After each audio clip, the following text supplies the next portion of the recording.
I was called that girl, but now I am called Madam. When the court gave me the house, I didn't move in right away. I sat with it, like a snake sits with an egg and waiting. My uncle and his wife were behind bars. My cousins, scattered, sleeping in churches, borrowing food, living the way they once made me live. But that wasn't enough, not for me, because they were still carrying my mother's name, still living while she was buried in silence. I started digging deeper.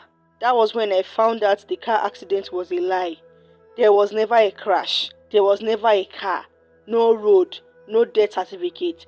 My uncle had lied to everyone, even to me, that both my parents died in an accident when I was 2. But here's the truth. My parents were never married. My father, Chief Amechi, a powerful businessman, died mysteriously before their wedding. My mother was left to carry me alone. She remained in her house she built with my uncle and his family, still bearing her maiden name, Christiana Mado. That was how my uncle found a loophole. With no husband, no in-law, no protection. He poisoned her quietly, forged custody papers, and claimed me like a property.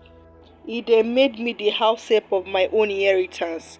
He didn't just end my mother's life. He buried her story, but I exposed it. The first thing I did was that I sold some of the land, shares, and property my mother left me and gave it to 13 Foundation for abused girls across Nigeria. But I didn't hide my name. I made sure every donation carried this title.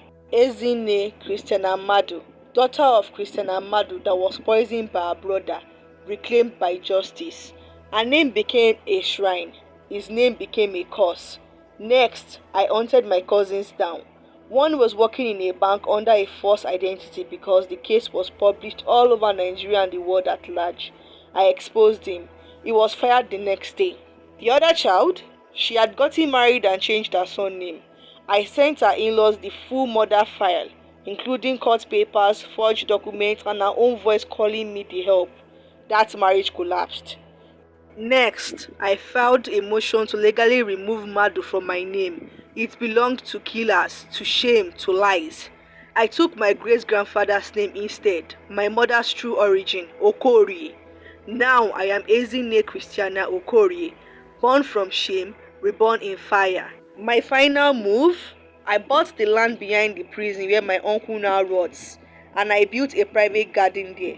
In it, I erected a tall bronze statue of my mother, one hand resting on her belly, the other hand raised up reaching heaven and facing the prison, so that every day when my uncle looks out of the tiny window, he sees the very woman he tried to erase, standing tall, unmoving, unforgiving. Now I walk like royalty, not because I won, but because I made sure his story ended in shame and mine began in flame.